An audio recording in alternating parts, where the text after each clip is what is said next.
नैमिषारण्य वो पावन धरती है जहां विष्णु ने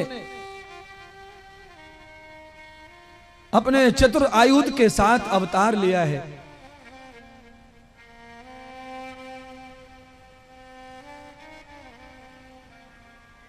आज भक्त प्रहलाद चमन ऋषि के साथ में धरती लोक पर आए पाताल से।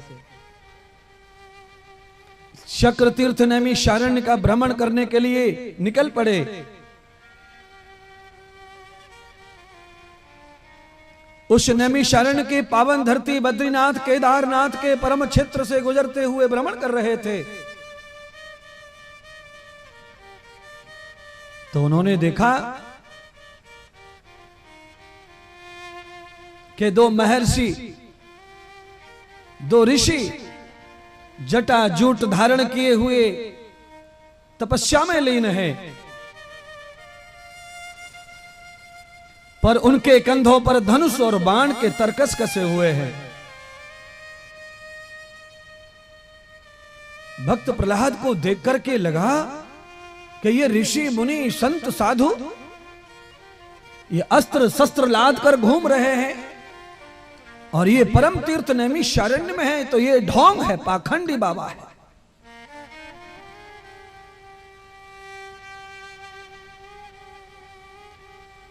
भक्त प्रहलाद ने कहा कि ये पाखंड है और ये भक्त और ऋषि मुनि संत ये अस्त्र के साथ में क्या कर रहे हैं।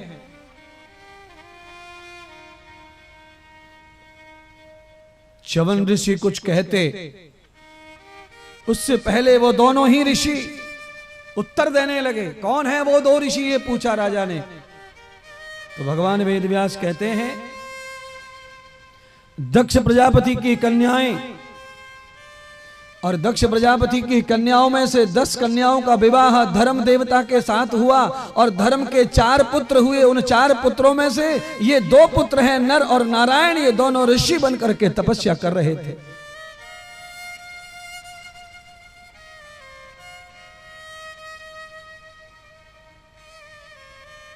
नर नारायण के धनुष और बाण देख करके प्रहलाद ने जब उनको पाखंडी कहा,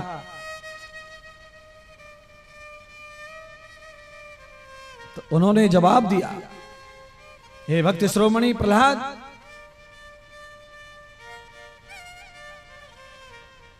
हम ऋषि हैं, नर नारायण भी है और हम विष्णु के अंश हैं। हमने धरती पर अवतार लेने का मतलब है पृथ्वी को, धरती को पावन करना, पवित्र करना हमारा उद्देश्य है। प्यारे बंधुओं, मैं इस बात का चैलेंज कर रहा हूं, जिस जंगल में अनेक प्रकार के जानवर रहते हो, जिस जंगल में कोई जाना न जा चाहता हो, जिस जंगल का नाम सुन के लोग थर थर कांपते हो, उस जंगल में कोई महात्मा सन्यासी तपस्या करने लग जाए तो वो जंगल ही मंगल हो जाता है। ऐसा करने के लिए नर नारायण भगवान का अवतार हुआ। पर उनके इस अवतार को देख के प्रहलाद नाराज है। प्रहलाद ने कहा कि तुम्हारे पास में धनुष और बाण है, अगर तुम ऋषि हो तो धनुष बाण की क्या जरूरत है, तुम्हें तो भगवान का भजन कर रहे हो।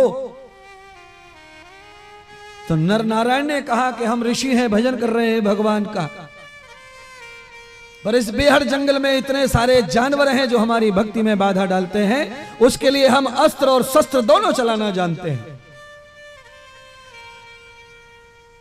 भक्त प्रहलाद ने कहा कि अगर ऋषि मुनि होकर शस्त्र रखते हो तो मुझे तुम्हारे बल पर कोई विश्वास नहीं है, उठाओ अस्त्र और मेरे साथ युद्ध करो। कल्पना करो कथा कहां से कहां पहुंच गई है, देखो क्या हो रहा है कथा में। पाताल लोक से प्रहलाद भक्त धरती के तीर्थ भ्रमण करने के लिए आए और पहले ही तीर्थ में देखो ऋषि मुनि बाबाओं से विवाद हो गया। प्रहलाद का नर नारायण दोनों का घमासान युद्ध हुआ महाराज।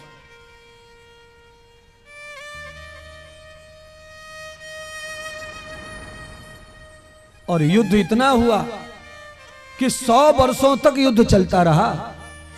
प्रहलाद जी के साथ में नर नारायण का 100 वर्षों तक युद्ध, और ये वही प्रहलाद हैं जिन्होंने हरि नरसिंह भगवान को अवतार लेकर के अपना उद्धार, अपने पिता का उद्धार करवाया। पर समय आने पर वही भक्त कैसे बदल गए प्रहलाद जी। दैत्यों के संग में रह करके उनकी भी वृत्ति ऐसी हो गई, और नर नारायण भगवान वो स्वयं नरसिंह अवतार बन के आए थे। आज जब उनके मान सम्मान की बात आई तो उन्होंने भी अस्त्र उठा करके युद्ध प्रारंभ कर दिया। जिन गोदों में हम खेलते हैं, जिन माताओं का हम आंचल पीकर बड़े होते हैं, और जिनको हम अपने हृदय से लगाते हैं, आगे चल करके क्या वो संबंध, क्या वो प्यार बचेंगे? ये संभव नहीं है।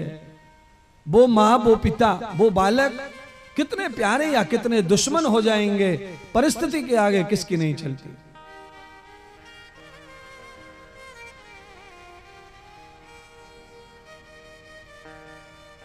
युद्ध समाप्त नहीं हो रहा है।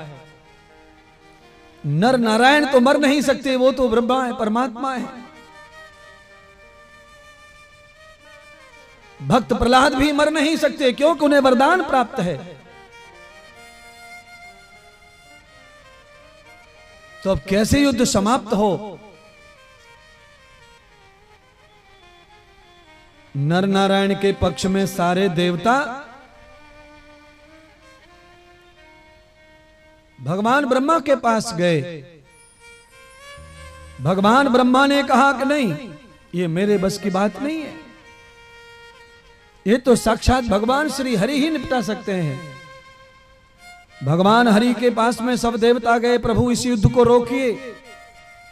वो दैत्यराज प्रहलाद, अब उनके साथ में सारे दैत्य भी उतर आए हैं,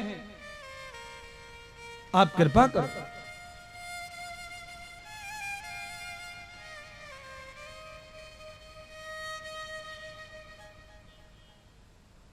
भगवान श्री हरि ने कहा, मैं तो स्वयं नर नारायण का रूप लेकर के उससे युद्ध कर रहा हूं,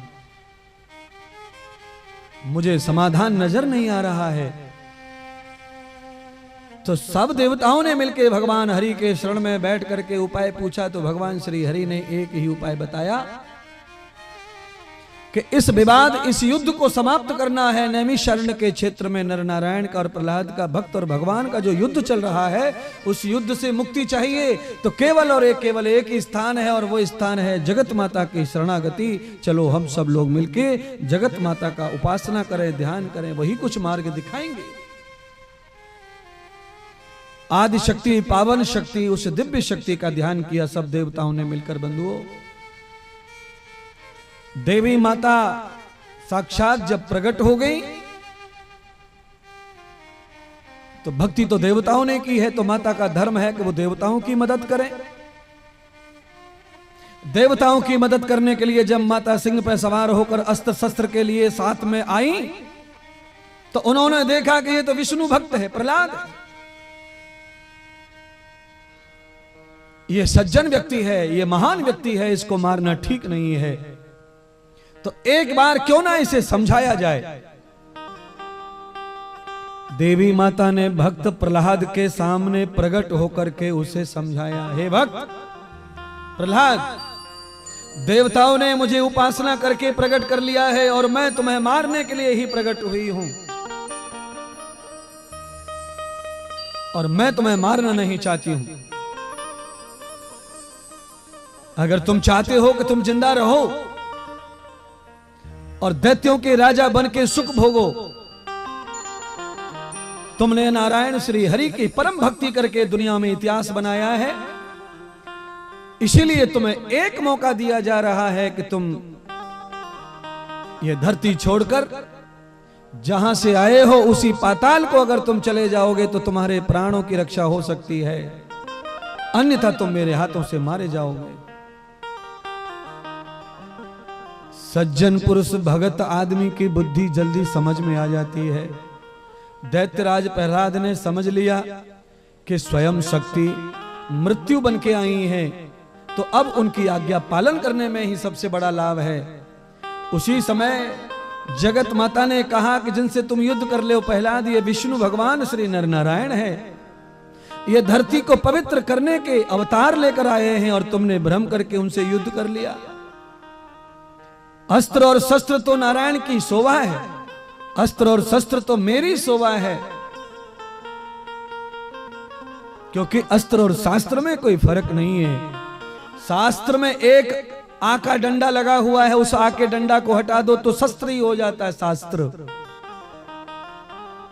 शास्त्र जो नीति बताता है वही नीति का प्रयोग अस्त्र भी करता है।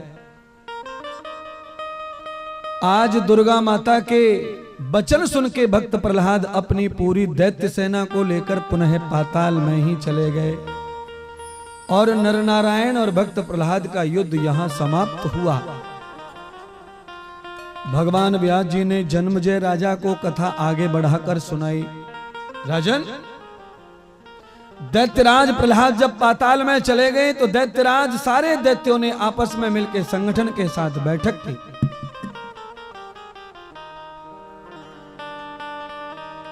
और उस बैठक में यह नियोजन किया कि अब कुछ शक्ति पैदा की जाए जिससे पाताल नहीं धरती लोक भी हमारा अपना हो जाए। तो शक्ति पैदा करने के लिए सारे के सारे दैत्य अपने गुरुदेव शुक्राचार्य जी के पास गए, स्वयं भक्त प्रहलाद भी गए। और आप कथा सुनते हैं भागवत की, तो भक्त प्रहलाद ने शुक्राचार्य और उनके पुत्र दोनों से ही विद्या ग्रहण नहीं की थी, क्योंकि उस समय वो भगवान विष्णु के परम भक्त थे। और आज ऐसी परिस्थिति आ गई कि वही प्रहलाद शुक्राचार्य के पास स्वयं गए और अपने साथ अपने दैत्य सब संगठन को लेके गए।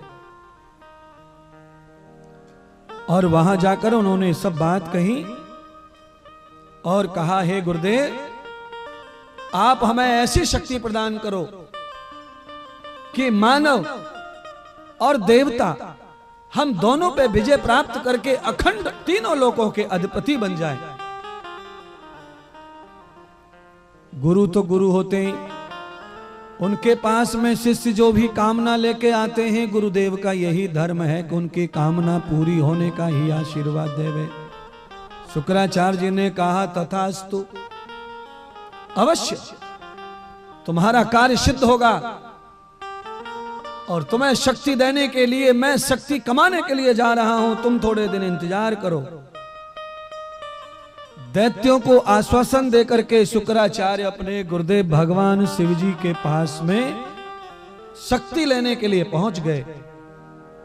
लिंक रहता है, आपका गुरु मैं हो सकता हूं, मेरे गुरु कोई और है, उनके गुरु कोई और है।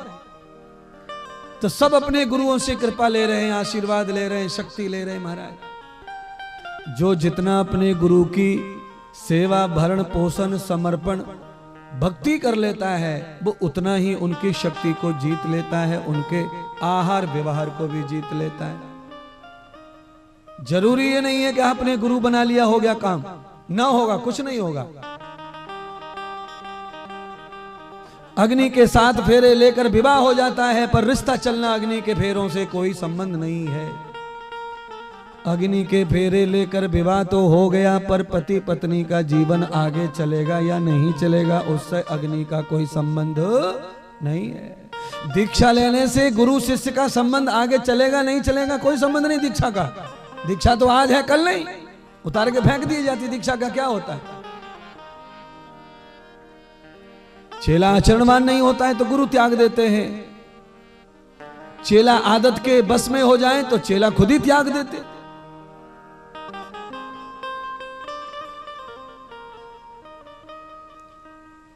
आधे से ज्यादा जो शिष्य बनते हैं, चेला बनते हैं, उसमें से आधे से ज्यादा जो है 40 से 60% शिष्य अपने आप को नियम से हटा लेते हैं, धर्म से हटा लेते हैं, कानून से हटा लेते हैं। गुरुदेव ने क्या बताया था वो सब भूल जाते हैं। केवल इतने सारे शिष्य बनाते बनाते उसमें से 10-20% शिष्य भजन करते, नियम पालते, बाकी सब अपनी दुनिया में मस्त रहते हैं। बस हो गया, एक बार गुरु कर लिया, बस हो गया। हिंदू धर्म में बस यही है। 20%, 40%, 30% कोई शिष्य मंडली ऐसी है जो गुरु के वचन को खाली नहीं जाने देती है। और उसका वो लाभ भी प्राप्त करते हैं। उससे उनकी उन्नति, विकास, संपदा बढ़ती है। अच्छा, कुछ चेले जैसे बनते हैं, दीक्षा वीक्षा लेते हैं, उनको कुछ फायदा नहीं हुआ, 2-4 महीने में आला माला फेर के तो गुरुजी फुरुजी सबको उठा के फेंक देते नदी में। भाई हमें तो कोई लाभ हुआ नहीं गुरुजी बना के, क्या लाभ चाहिए भाई? सोने की दीवार बना दें तेरे घर की, तेरी भैंस को सोने की कर दें, बकरी को सोने की कर दें, क्या लाभ चाहिए ये तो बताओ। गुरुजी से सिर्फ लाभ चाहिए किसी को तो एक ही लाभ है, और वो लाभ है कि गुरुदेव अपनी सेवा दे दो, बस और कुछ नहीं चाहिए। ये फल है। तब तो धन बढ़ेगा, तन बढ़ेगा, मन बढ़ेगा, दीवाल सोने की होंगी, भैंस गैया भी सोने की होंगी, अरे तुम तो जन क्या हो जाओगे। यही भाव रखो।